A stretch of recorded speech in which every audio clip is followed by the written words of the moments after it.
বিসমিল্লাহির রহমানির রহিম। আসসালামু আলাইকুম। আপনারা দেখতেছেন যে আমি একটা মাজারে আছি। এই মাজারে যিনি হুজুর, যিনি যার যার মাজার, উনি হচ্ছেন হজরত পীরে কামেল শাহ পালোয়ান। উনি সম্ভবত ইয়েমেন থেকে আসছিলেন এই দেশে এবং এইখানে এসে উনি অনেক মজেজা দেখিয়েছেন, যার কারণে স্থানীয় অনেক লোকজন ওনার হাতে হাত দিয়ে মুসলিম হয়। ভিতরে দেখতেছেন ওনার মাজার শরীফ, পীরে কামেল হজরত শাহ পালোয়ানের মাজার।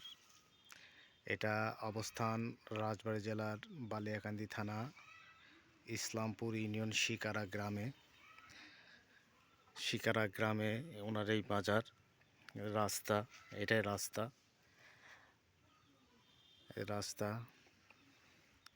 এখানে রাস্তা,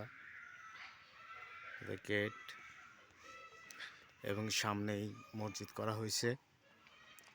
খুবই সুন্দর করে মসজিদ করা হয়েছে। ওনার মাজারটা দেখানোর চেষ্টা করতেছি। দেখেন ওনার মাজারটা, হজরত পীরে কামেল শাহ পালোয়ানের মাজার। আল্লাহর ওলি এর দিন ছিলেন। এই মুহূর্তে ভিডিওটা কে কোথা থেকে দেখছেন অবশ্যই কমেন্ট করে জানিয়ে দিবেন। ভিডিওটি লাইক কমেন্ট শেয়ার করবেন। এটা হচ্ছে মাজার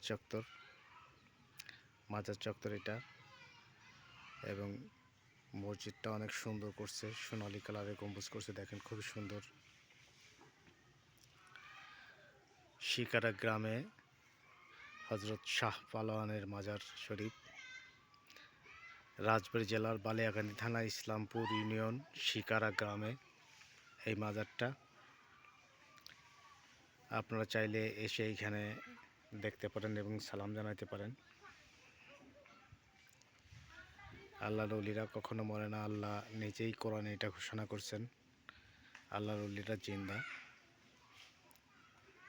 দেখেন এই যে অনেক পুরাতন একটা গাছ ছিল, গাছটা কিন্তু এই মাজারের কোনায় অবস্থান করতেছে, শুকায় গেছে, মরা গাছ।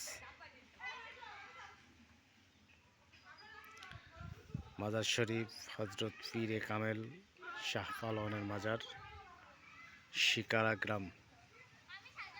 আর মসজিদটা দেখতেছেন অনেক সুন্দর, নান্দনিক সুন্দর মসজিদ, এবং সামনে অজুখানা এবং ঈদগাহ ময়দান।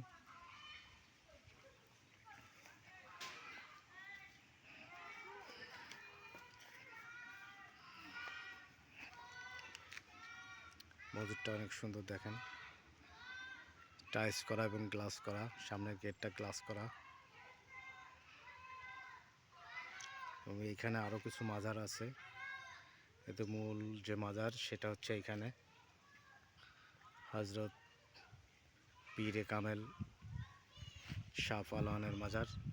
সবাইকে অসংখ্য ধন্যবাদ যারা এই মুহূর্তে ভিডিওটি দেখছেন। সবাই ভালো থাকবেন। আসসালামু আলাইকুম।